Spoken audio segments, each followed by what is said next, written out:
Bonjour. Le travail d'aujourd'hui repose sur l'étude d'un mont de charge.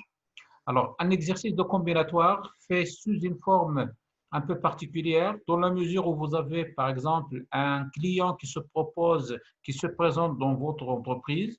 Il va exposer son problème à travers un cahier de charge. Vous savez que le cahier de charge, c'est la traduction du souhait du client. Et puis nous, ce que l'on devrait faire, c'est à travers toute une étude, on va arriver à établir un schéma de câblage. Alors pour cela, le cahier de charge est le suivant. Un mont de charge. Pour monter une charge, supposons tout simplement une ascenseur. Dans un immeuble, une ascenseur.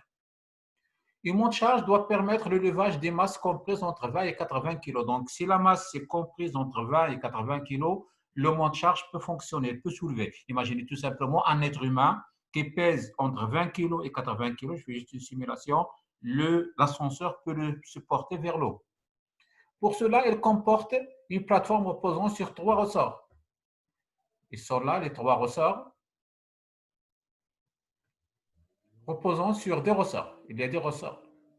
Selon l'importance de la charge à soulever, 3 contacts sont réglables. Donc, on a 3 contacts, donc j'ai 3 entrées. Donc, le nombre d'entrées que j'ai à avoir, c'est 3 contacts. Et les contacts, ils sont appelés le contact A, le contact B et le contact C. 3 boutons. Les conditions de fonctionnement sont les suivantes. Un vide, c'est-à-dire initialement, c'est-à-dire que ni A ni B ne sont actionnés, le mont de charge peut fonctionner, aucun des contacts n'est activé. Au départ, regardez, dans la situation initiale, le mont de charge il peut fonctionner et là, il marche. Deuxième condition, pour des charges comprises entre 5 et 20 kg, donc une charge qui est petite, le mont de charge ne peut pas fonctionner. Et qu'il y ait une petite charge, trop petite, imaginez tout simplement un petit enfant, qui pèse un poids inférieur à 20, donc entre 5 et 20, c'est vrai que lorsqu'il est monté là, le seul contact à actionner, ce serait le contacteur A, mais le mont de charge ne peut pas fonctionner, il ne doit pas marcher. Maintenant, deuxième cas, pour des charges comprises entre 20 et 80 kg, le mont de charge doit fonctionner. Donc, si la charge est entre 20 et 80, donc un adulte, par exemple, entre 20 et 80 kg, et les contacts A et B sont actionnés et le mont de charge peut fonctionner. Quatrième et dernière condition, pour des charges supérieures à 80 kg, donc quelqu'un qui pèse lourd, ou bien si vous avez 4 ou 5 personnes dans un ascenseur, vous constatez, vous avez toujours, par exemple, pour le mont de charge, il y a toujours une limite. Si vous avez 80 kg et plus, le mont de charge ne peut pas fonctionner. Et quand il y a, bien sûr, quand ça pèse lourd, bien sûr que le contact donc, il va descendre, il va actionner A, B, C. Les 3 contacts sont actionnés. Tout ce que l'on a cité ici, c'est le cahier de charge. Voici ce que veut le client. Et que notre problème, c'est d'arriver plus tard à établir, bien sûr, il y a la partie opérative qui a été faite par les ingénieurs de conception, et nous, la partie commande, par exemple ici, c'est la partie commande, c'est établir le schéma de câblage, le coffret de commande permettant de câbler avec les portes logiques et pour assurer le fonctionnement du mont de charge. Il s'agit d'un système combinatoire. Et donc, logiquement, pour arriver à établir le schéma de câblage, on devrait traduire le cahier de charge en table de vérité, sachant que j'ai 3 variables d'entrée qui sont A, B et C. Et quand j'ai 3 variables d'entrée, le nombre de combinaisons que je peux former avec 3 entrées, logiquement, c'est 2 à la puissance 3 qui est égal à 8 combinaisons. Et donc, la méthodologie de travail serait de passer du cahier de charge vers la table de vérité, de passer de la table de vérité vers le tableau de Carnot, faire le regroupement dans le tableau de Carnot et faire sortir l'équation de fonctionnement.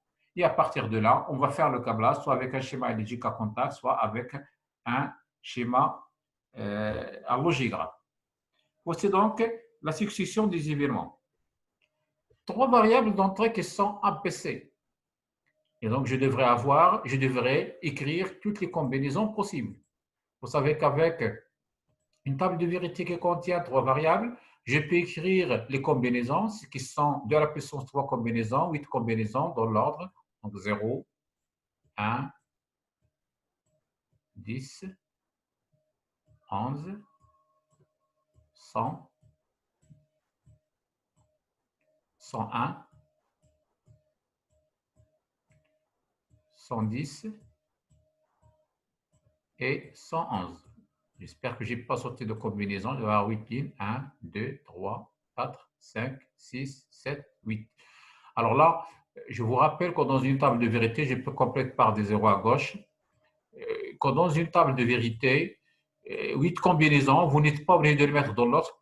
Toutefois, pour ne pas sauter de combinaisons, j'ai essayé de les écrire dans l'ordre du binaire du décimal. Donc là, regardez 0, 1, 10, 11, 100, 101, 110, 111, ou bien 0, 1, 0, 1, 0, 1, 0, 1, 2, 0, 2, 1, 2, 0, 2, 1, 4, 0, 4, 1, et ainsi de suite. Mais je m'arrête à mes combinaisons. J'ai en fait combien de combinaisons? J'ai 8 combinaisons relativement à trois variables qui sont abaissées. Maintenant, l'équation de sortie S. Alors, je vais raisonner cas par cas et du coup, je devrais revenir sur le cahier de charge. Alors, dans mon cahier de charge, la première condition, elle est là, à vide. Initialement, aucun contact n'est actionné, c'est bien noté, aucun contact n'est actionné, le monte charge peut fonctionner. Alors, le monte charge peut fonctionner, donc la sortie équation de la sortie S égale à combien? S égale à 0 à 1. 1. Deuxième ligne, celle-là. Regardez, A n'est pas actionné, B n'est pas actionné, le seul contact actionné, c'est C. À quoi serait égale la sortie S? Alors, regardez ici. Est-ce que c'est possible déjà d'avoir logiquement ceci? De ne pas regarder, je retourne sur le schéma.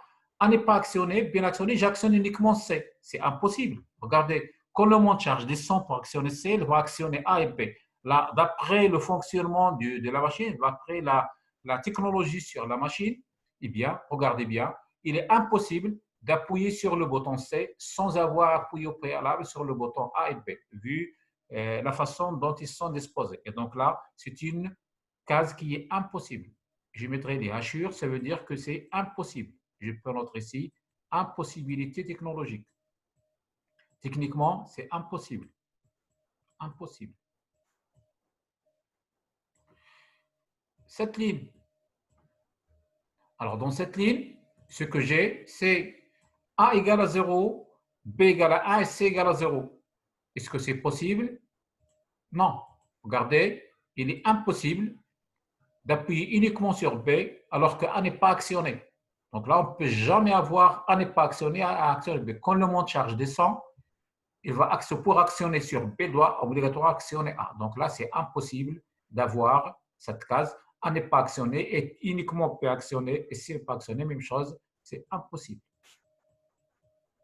Impossible techniquement. Impossible. La troisième, cette ligne. A n'est pas actionné, uniquement B et C sont actionnés, tous les deux. C'est actionné uniquement sur B et C. Pardon, je reprends.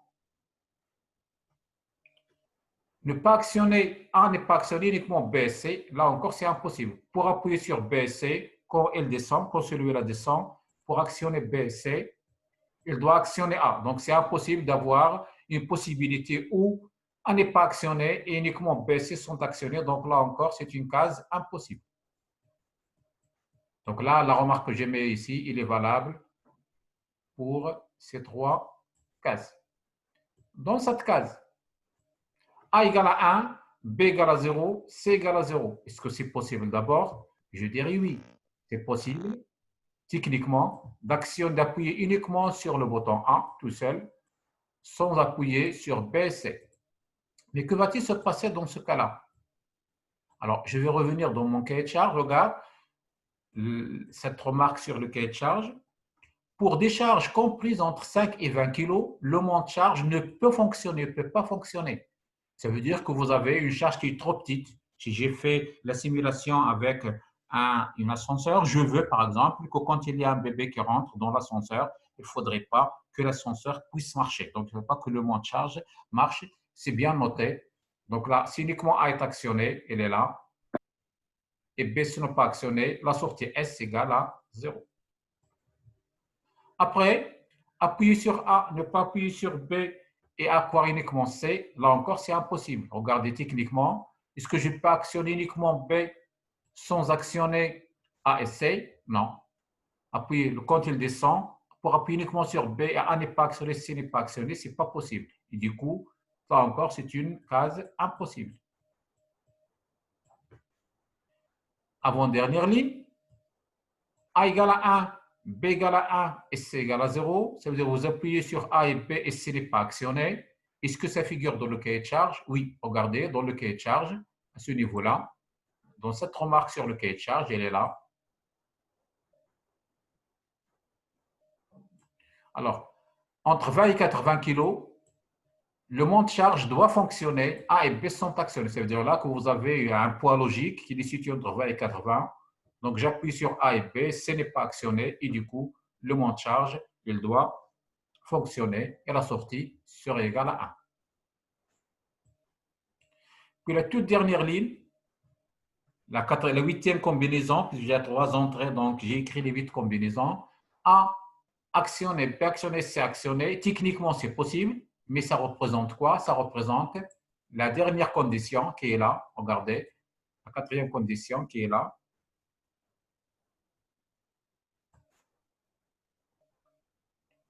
Pour des charges supérieures à 80 kg, le mont de charge ne peut fonctionner. Les contacts A, B et C sont actionnés. Tout à fait logique, ça veut dire que vous avez un poids qui est supérieur à la charge normale de mont de charge. Il ne faudrait pas qu'elle marche. A et B, c'est tous les trois actionnés et sera en position basse. Donc, il est surchargé. On veut le cahier de charge d'après ce que veut le client. Le cahier de charge, le mont de charge ne peut pas fonctionner. Là, je vais le mettre 0. Voici donc là tous les autres cases.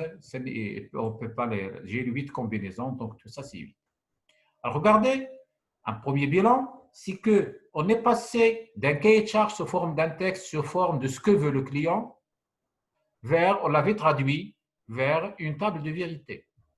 Alors maintenant, en vue de trouver l'équation de la sortie S, il faudrait passer du tableau de Carnot vers, de la table de vérité vers le tableau de Carnot en vue de trouver l'équation la plus simplifiée possible de la sortie S. Alors là, un tableau de Carnot qui contient, j'ai 3 variables, donc le tableau de Carnot doit comporter 8 combinaisons. Je vous rappelle que dans un tableau de Carnot, il doit être écrit en code binaire, en code Gray. Je le rappelle encore une fois, ça se répète pour la dernière. Code Gray, 0, 1, symétrie, 1, 0. Et là, vous allez être 2 0 et 2 valeurs de 1. J'insiste toujours sur écrire un tableau de Carnot avec le code Gray, code binaire réfléchi. Donc là, c'est déjà fait. 0, 0, 0, 1, 1, 1, 1, 0. Et la sortie C qui peut prendre soit 0, soit 1. Alors, à partir de là, on devrait passer maintenant de... Alors, on va compléter. Alors pour compléter, alors je prendrai cette couleur volontairement.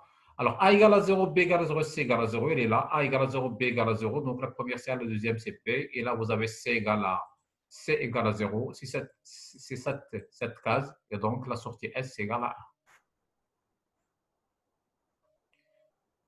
La deuxième ligne, A égale à 0, B égale à 0 et C égale à 1. Il est là. A0, B égale à C égale à 1. Regardez bien, c'est impossible technologiquement. Donc, c'est une case indifférente que j'allais mettre phi.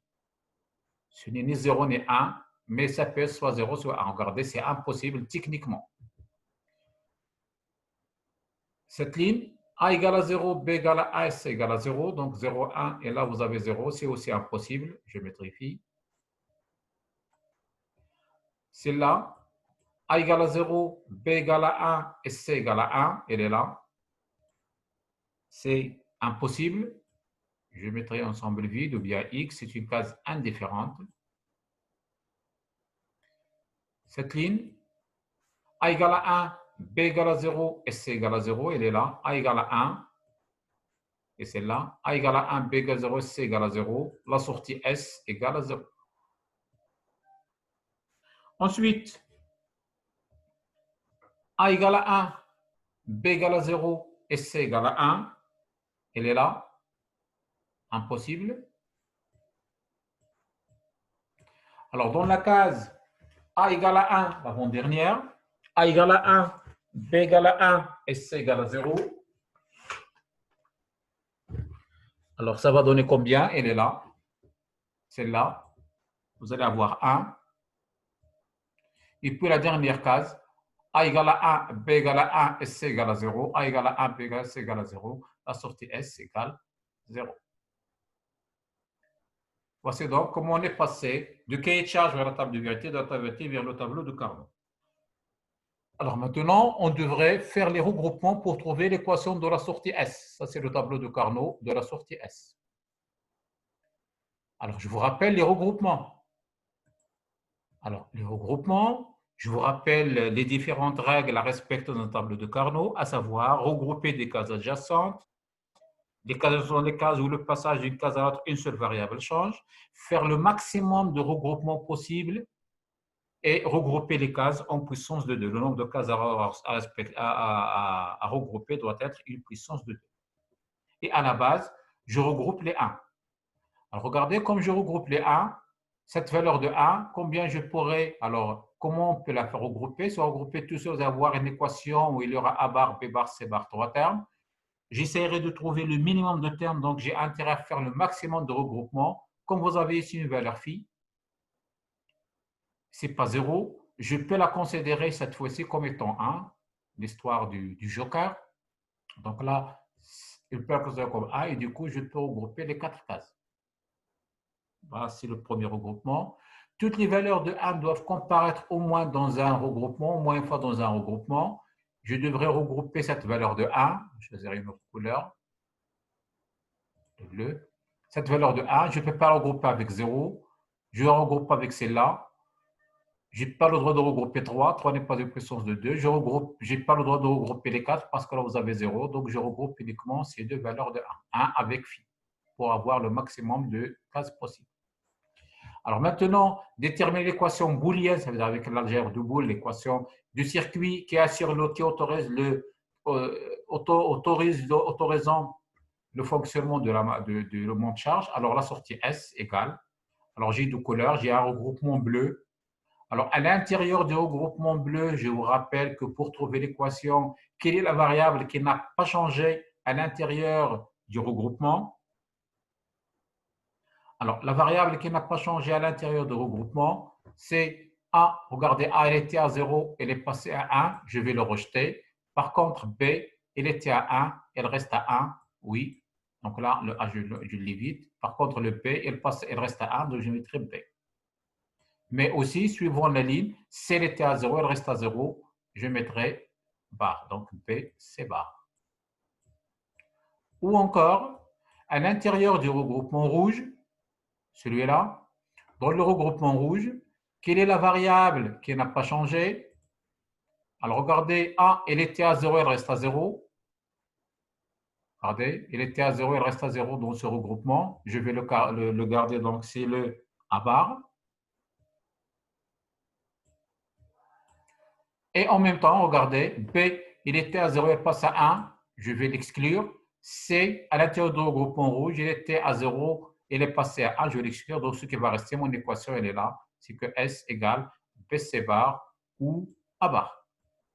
Il est à noter qu'une équation issue d'un tableau de Carnot ne devrait plus avoir la possibilité de simplification après. C'est notre cas ici. C'est notre cas, étant donné que là, vous avez BC bar ou A bar, impossible de simplifier. Alors, la question suivante. Alors, la question suivante, c'est établir le schéma électrique, le schéma logique à contact.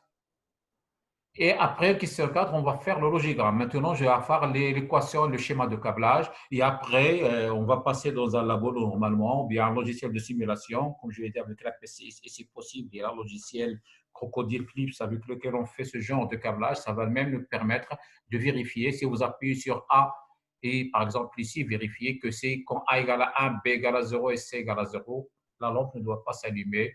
Vérifiez les 8 combinaisons, ça vous permettrait de voir si votre équation est correcte ou non. Alors maintenant, le schéma logique à contact pour le tracé. Alors je vais ouvrir une page pour le tracé, un tableau pour le tracé, je vais le mettre ici. Alors maintenant, je vais faire la question numéro 3. C'était le schéma logique à contact chez le schéma électrique. Alors j'ai 3 variables. Donc j'ai le A, je cherche le A bar, c'est un contact fermé de cette forme. Donc là, c'est le A bar. Et B, pardon, A bar ou BC, ou le compte, alors ou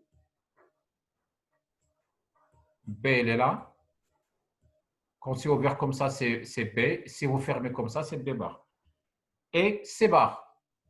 Alors le C, contact fermé, bar.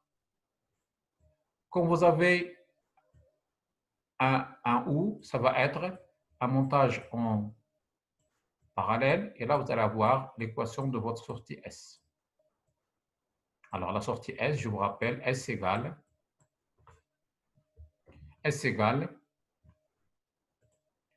A bar ou B et C bar. Ça, c'est le schéma à contact. Je rappelle, c'est le schéma à contact, schéma logique à contact. Je vous rappelle juste le nom de celui-là. Ça s'appelle aussi schéma électrique. Alors, le logigramme, question 4. En utilisant les portes logiques, dans votre programme, les portes logiques que vous devez obligatoirement connaître sont l'opérateur et, l'opérateur ou, l'opérateur oui, l'opérateur non. Il y a d'autres opérateurs, à savoir l'opérateur NAND, l'opérateur NOR. Ça, bien que vous les avez sur votre document, vous n'êtes pas forcément obligé de les retenir. Alors, dans notre cas, j'ai 3 variables. Alors, je vais les dresser. Alors, 3 variables. Alors, je changerai de couleur. Donc, 3 variables qui sont A, B et C. A, B et C. L'équation, c'est toujours la même. Donc, je chercherai A bar. À partir de A, je noterai l'opérateur dans pour avoir le A bar.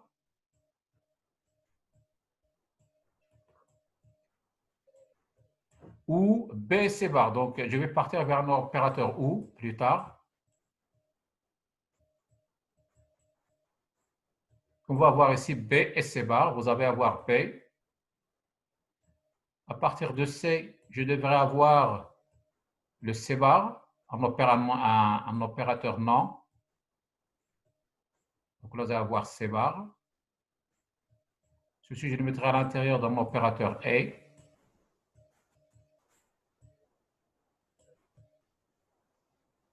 Et là, je le mettrai ici. Votre équation ici à la sortie S. Donc là, ici, vous allez avoir B et C bar. Donc, votre équation S égale A bar ou B et C bar. C'est exactement la même. Alors, voici donc pour conclure sur ce TD-là, à partir d'un cahier de charge donné par un client sous forme de phrase, sous forme d'un texte, on a pu le traduire en une table de vérité, donc, puis vers le tableau de Carnot, faire le regroupement, on a pu trouver l'équation de la sortie S, et à partir de là, on a fait le schéma de câblage. Maintenant, il reste à vérifier à l'aide d'un logiciel de simulation ces équations pour voir si vraiment ça va marcher réellement lorsque vous le mettez en réalité sur votre système. Voici donc pour cet exercice de reposant sur les systèmes combinables.